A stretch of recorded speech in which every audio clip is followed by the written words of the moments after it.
Here we are. The final countdown. I told you I'd do it.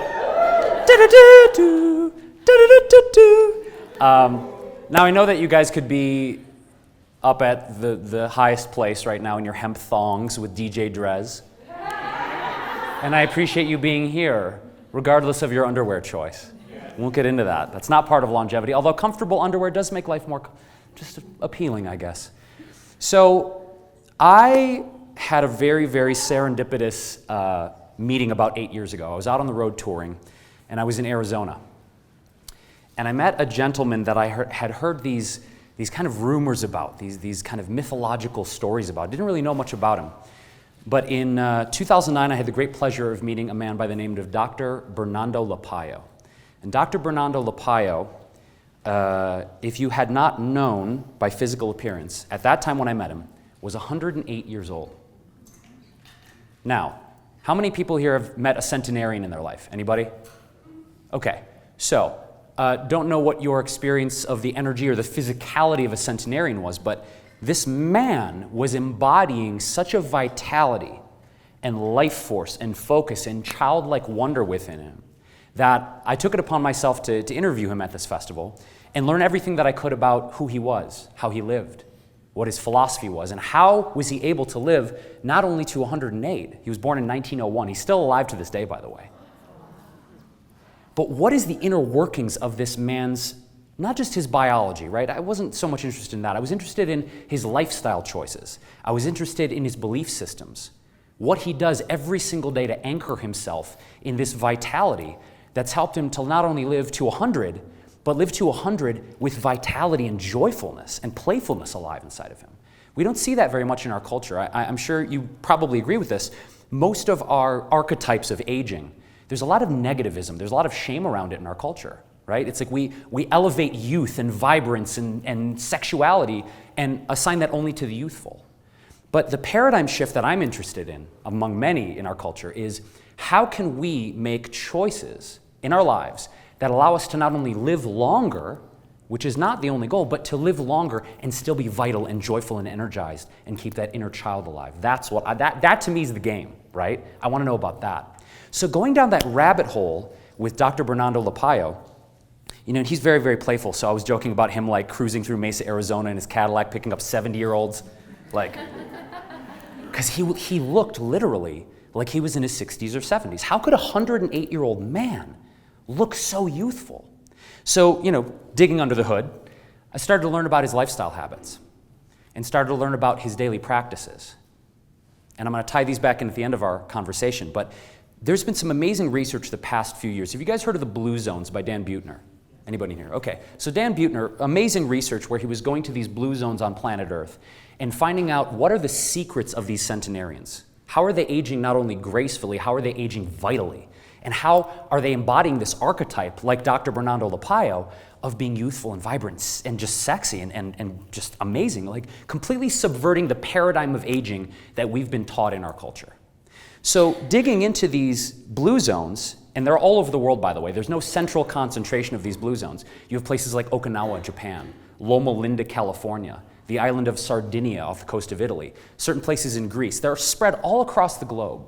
So we knew that in this research and going there, that there were different certain minerals in the soil types were different, they were growing different foods there, the climates were different. There were really no topographical similarities per se. So then the question became, then what are these people doing, right? If the climates are different, the soil's different, the environment's different, what are they doing in their daily habits? What's ingrained in their lifestyle and their culture that's allowing them to live to these incredible ages and doing so vitally?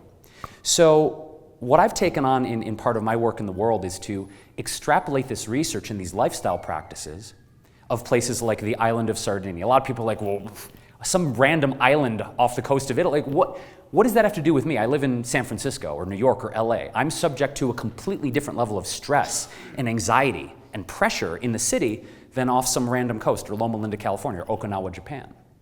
But I really feel that a lot of these principles can be applied to our daily life no matter where we live, and I want to talk about those today. So the talk today is how to live almost forever. And if we look at these principles of these centenarians, we find that there are correlations in their lifestyle. The first one is a sense of spirituality. Not religion, although that can be applicable in certain places, but it's a sense that we're not alone here. And bless you. And isolation and loneliness are some of the most rampant causes of mental disease in our culture right now. You know, we have these amazing devices. I hope you're not going on Instagram right now. If you are, selfie? No? Okay, we're good. We're good. Just careful. I don't want to pull Lawrence Fishburne on you. You guys know about that? Lawrence Fishburne, when he was doing Othello on Broadway, someone's phone rang, and he literally broke the fourth wall in theater, and like he forced the guy to leave the theater. I won't do that to you. Won't do that to you. So if we look at spirituality, right? Who in here has a spiritual or religious practice that you would maybe classify in there? And meditation could count under that, guys, too. Who's a meditator in here? Great. Okay, so a lot of people are you're taking time to slow down, go within, connect with your higher source, whatever you call it. The terminology is not really important to me. What is important is that we drop into a sense that we're not alone here. And these endemic feelings of loneliness and isolation that we experience is so fascinating, because my point about the iPhone is we're connected now to people all across this globe. It's amazing to me that I get emails and direct messages and requests to work with people from South Africa and Alaska and Japan and all over this globe, but the feelings of isolation and loneliness are more potent than ever in our culture. So one of these principles across all of these blue zones was prayer, meditation, religious practice, some connection to this feeling that we are taken care of. We are connected to something greater than us that is also in us, that beautiful paradox of spirituality. The second principle that was also tied into this spirituality was deep, deep ties to community. So another survey real quick. How many of you actually know the names of your neighbors? Wow, that's actually beautiful. That's a large majority of you. That actually makes my heart feel great to see that, because by and large, I think this sense of community has also been diluted to a certain extent in our culture. That if we look at, say, our parents' or our grandparents' generation, there was this real sense of community and neighborly spirit where we knew everybody's name, bless you. And it wasn't this weird thing, you know, it was weird if you didn't know your neighbor's name, right? And so this sense of community, this sense of belonging goes part and parcel with the spirituality. If people would go to church or they'd go to a place of worship or their mosque or whatever, because there was some sense of belonging. And one of our basic psychological needs is acceptance and belonging, and feeling like we're here at a place like Wanderlust where we see so many beautiful hearts and beautiful faces and we connect with each other. But the challenge is when we go back to our cities and our towns, how can we maintain this kind of spirit there? And I was talking with some friends recently. I'm most well known for being a chef. And in Los Angeles, in a big city like LA, it is so difficult because there's that hustle, right? There's that grind. There's that go get yours, be a success, make a lot of money, be famous. But what we're losing in that is we're losing community. And the thing that I want to do, and the thing I'm going to propose to you guys is very, very cool. I'm getting excited about this idea. Okay, so as a chef, I love food. And I love food not only because it is a central part of our vitality in this whole conversation. We're going to talk about food in a moment. But food also relates into community. We get together at the communal table. We talk about our day. We talk about our hopes, our dreams, our fears. Hopefully not politics or religion. Or that's actually not off the table at my dinner table. But don't know politics, no religion. To me, it's full game. But it's the point that we come together at a table of sharing, at a table of nourishment, to bond. Like food, people want to know why there's such an emotional reaction when we change our food habits. It's because it's not really about the food, is it? I mean, yes, we do love the sensual experience of food, and for me, that's a very, very potent way to connect to the earth. But food represents so much more than that. So what I'm suggesting, my friends, and what I'm going to do in LA, is I'm going to resurrect the family dinner. I'm going to resurrect the family dinner because I, truthfully, really, really miss that. I grew up in Detroit. I've been living in LA for over a decade now, and I miss the ritual of coming together, say on a Sunday. Just pick a Sunday. Most people are off on a Sunday afternoon, Sunday evening, and getting together with people you may or may not even know, and saying, we're going to have, whatever, from 6 to 8 p.m. on a Sunday, we're going to get together and rotate at people's houses and have a few hours just to connect. And I think we've lost that a lot in our culture. So I'm saying that, can we resurrect that concept of community through food, through the family dinner? That's one way I want to do it. Now, so beyond spirituality, community, let's go into food since we're talking about it. In these blue zones, they noticed some really, really interesting food habits. Number one, they were eating mostly local foods, locally grown foods. They were not eating a lot of foods that were shipped in from other places. These foods were extremely nutrient dense because they were grown in really mineral-rich soil. One of the challenges we have in modern society, especially here in the United States, is the great majority of the nutrients from our soil have been stripped through monocropping, genetically modified foods, use of pesticides, herbicides, fungicides. So the nutritional density, the microbes in our soil, the mineralization in our soil is up to 75 to 80% less in certain areas than it was in our grandparents' generation. So when people ask me like, well, can't you just get all your nutrients from food sources? I get that a lot as a chef and a nutritionist. And to get the same amount of nutrients, like you'd have to sit down and eat like a trough of kale. I mean, other than a few bunnies I know, like no one's gonna sit and like eat this giant amount of kale. So we're at a disadvantage in modern society, but not so in these blue zones where most of the food is local. It's highly, highly mineralized soil, and they're eating nutritionally dense foods. Now, another interesting correlation. They're eating mostly plant-based foods, not exclusively, they're omnivorous, but most of their food is fruit, seeds, nuts, grains, legumes, with a little bit smaller portions of animal foods on the side. So most of their foods are mineralized, high in antioxidants, high in essential vitamins and minerals. That comprises the majority of their diet. Here's another interesting thing, especially coming from Detroit, Michigan, as I mentioned, where literally, if the size of the plate wasn't like that, they're like, oh, you're not gonna eat anything? Come on! Like, the portions were massive growing up in my family. But here's the interesting thing, in these blue zones, they're engaging in some form of caloric restriction or intermittent fasting. So the amount of calories they're eating, and this isn't an intentional choice, this is just how they were taught to live. They're eating far fewer calories than we are, which if we know that when we engage in fasting, how many here have done like a juice cleanse, juice fast, any kind of detox? So we've got some experienced fasters and detoxers here.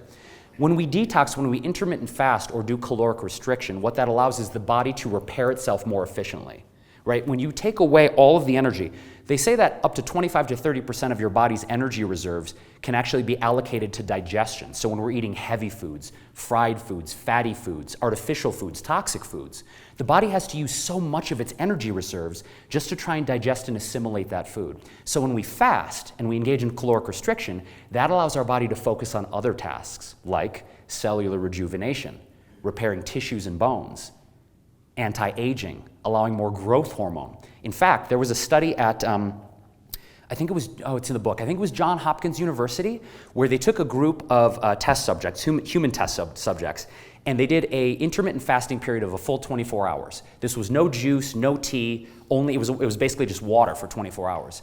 And they did a baseline of their human growth hormone before the fast and after the fast. And there was up to a 3,000% increase in HGH after that 24-hour period. And you're thinking, well, HGH, you probably heard that with bodybuilders, right? Like guys just shooting up HGH. Like me, you can tell. Check it all the time. But HGH is important for anti-aging. It's important for youthful skin. It's important for supple, flexible muscles. So it's not just for bodybuilders, it's for all of us if we have a goal of being vital at any age. Intermittent fasting and caloric restriction can be so beneficial over the course of our lifetimes. Now beyond that, let's talk about fitness really quick, food and fitness. Who's got an avid fitness practice? Yoga, running, walking, swimming, chasing after the puppy, something. Okay, so in terms of fitness, in these blue zones, they're not thinking about it the way we are, of like, gotta go to Bally's, man, let's hit the gym, do the HIIT routine, get the mileage in. They're not so cerebral and exacting about measuring their fitness the way we are here. But what they are engaging in is some form of daily activity where they're moving their bodies and they're challenging gravity in some way. And this is important for two ways.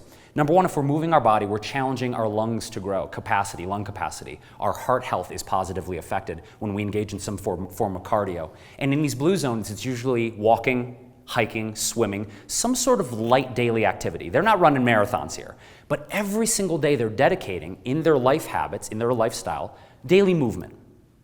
Now beyond that, let's talk about weight-bearing exercise, because this is also very important.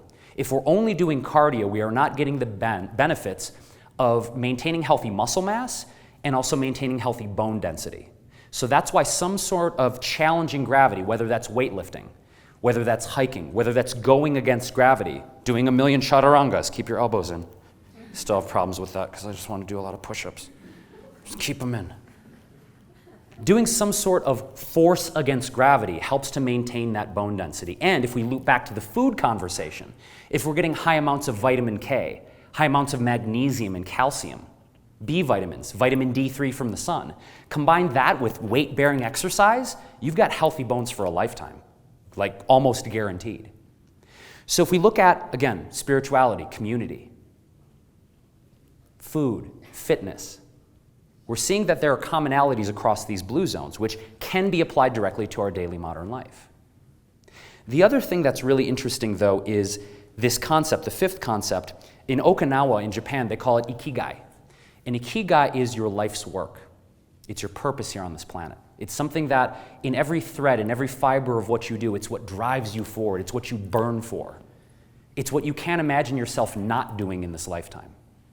How many of you have that? Something that you can't imagine not doing.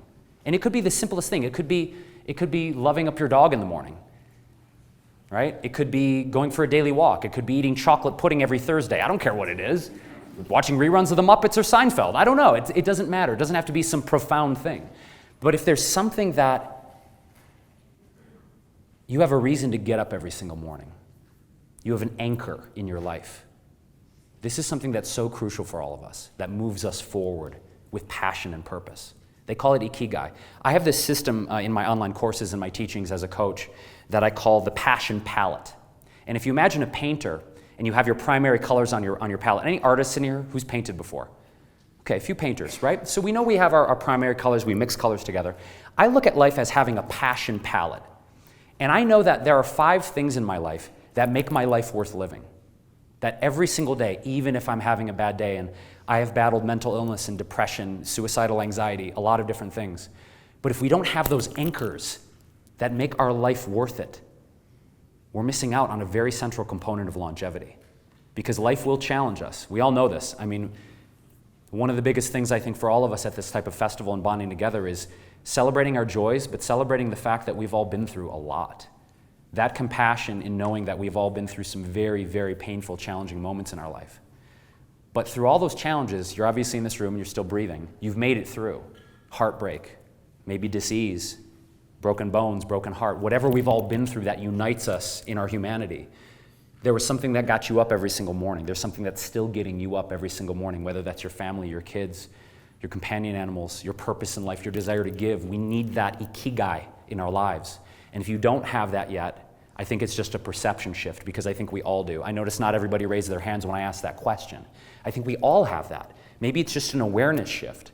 Because I look at it this way, in that passion palette of naming the 5 things that you're most passionate about in your life, right? And be like, I don't know what I'm really that passionate about.